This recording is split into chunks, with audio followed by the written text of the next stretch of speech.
He finally made another video.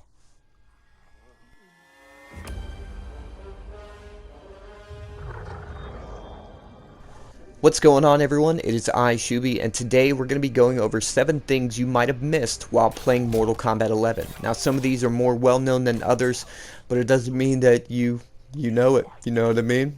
So the first one is going to be Fatal Blows. Now, Fatal Blows is the single most strongest move you can do for any character within the roster, but NetherRealms has put a hidden prompt in these Fatal Blows. So while damage is being dealt to your opponent during your Fatal Blow, if you tap X or A, you increase the damage per hit. Right, and that's something that's been in the last few games, right? And the same with defending. So you can see underneath my health bar, if a shield pops up while I'm defending, I properly defended by hitting X or A button while damage is being dealt to me. But something that I found out recently that I thought was pretty cool, if your character has a buff and you perform that buff move like Baraka's flag there, you actually do more damage in your Fatal Blow there as well. So that's pretty cool in my opinion. And if you double up on your buff move and your hidden prompt buttons, then you're optimizing your Fatal Blows and getting absolutely the most damage you could possibly get out of it.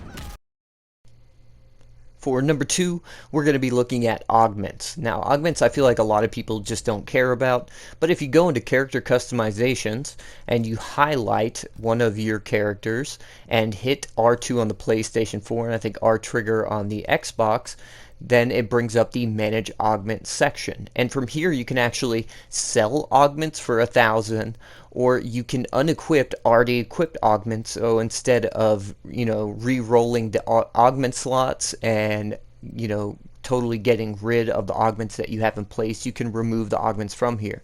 But this is a good way, I guess, to maybe just clear up augments of a character you don't use and accumulate a good amount of coins, so you can maybe unlock some extra chests in the crypt, or get that character tower unlocked that you've been meaning to do so. But I do recommend you check out augments just in general. Now, number 3, we're going to be looking at skins. Now, as you play the game, you unlock skins, whether you're in the crypt or you're playing Towers of Time or you're doing the tutorial mode. There's a whole bunch of ways to unlock skins.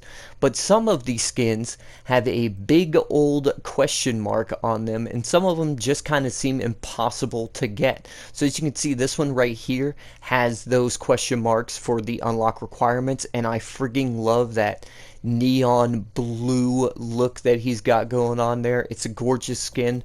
So what we're gonna do is check out the style of the skin and then see which skins that I currently have unlocked, and you can do this for any character, that match everything but the color scheme.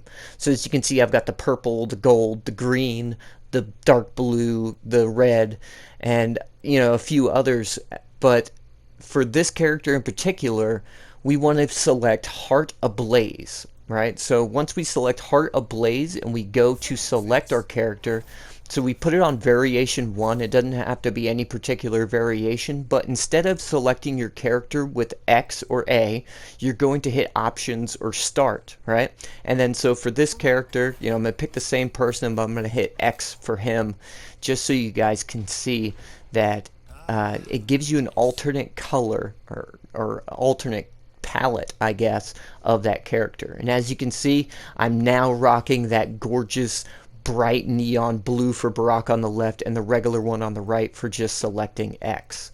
Now the same goes for many characters. Like I said before, this skin right here is from like all the trailers, and it does say found in crypt, but I've just seen online a whole bunch of people saying how they don't have it and they can't get it and it's impossible to find or whatever else. And I've cleared all the chests many times. So I went through and selected various outfits for her. As you can see, this skin loadout, and we're going to do the same thing for Katana that we did for Baraka. So I selected the first one with the options button, and I selected the second one with the X. Now, just like Baraka before, the palette is going to swap, and as you can see, we have Blue Edenia on the left and the other one on the right, which is a gorgeous skin.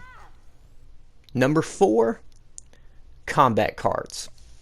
Now, as I've gone through the combat card section and customizing my combat card, I've noticed that there's a whole bunch of them that are in the crypt, and I have reopened every chest at least 3 times.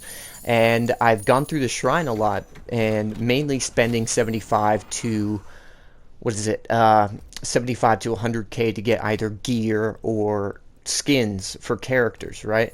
One thing I found out is between the prices of 15,000 and 24,000, the shrine will award you with 2 combat cards. Now, once you do this for a while, you'll start to get some augments out of it. So if you're just doing the 15k lot, and then bump it up to the 20k or even 24k, and you should start to see more and more of those regular combat cards come in. But it's a great way to customize your stuff up, so you know you don't have the same combat card as friggin' everybody else, especially if you're playing in like Combat League and stuff like that. Number 5, we are going to look at the collector shop. Now, the collector shop was recently updated because after the Nightwolf integration into Mortal Kombat 11, the collector's trading table was all messed up by selling one singular item, which I think was the Crystal of Life.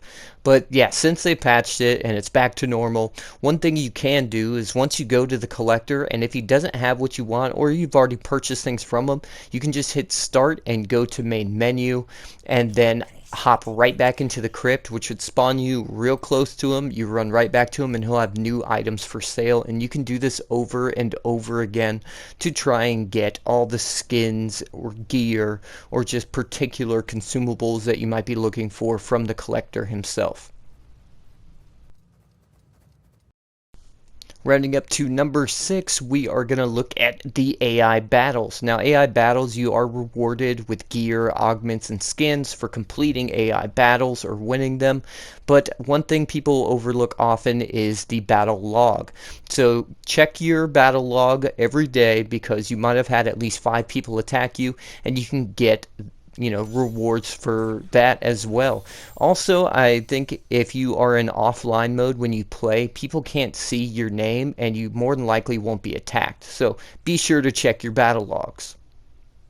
Number 7, the last one, is tower keys. Now, this one's not a very big one, but I think it's kind of neat. Since the latest update, they've added more tower keys. So be aware of the rewards in various towers. I got these reoccurring flame. It's actually called the battle signed tower key, and you get, exclusive scorpion gear for this tower, which I think is really cool. So just keep an eye out on the rewards, and also just check to see what tower keys you might have. And that's it, guys. Hopefully this helps with some maybe struggle, or just to let you check out some new things you didn't know were possible within Mortal Kombat 11. If you found some cool skins that have normally like question marks for its requirements, and you know the alternate that people need to select, throw that in the comments.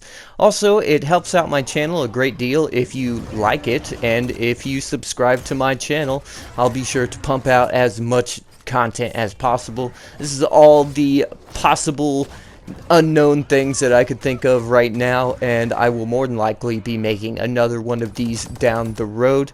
So I am Schuby. Thank you for watching. I appreciate you guys. And yeah, I mean, sharing works too. I mean, sharing is caring. You could share the video, but subscribing, that just lets me know right away that you love me, and I love you too.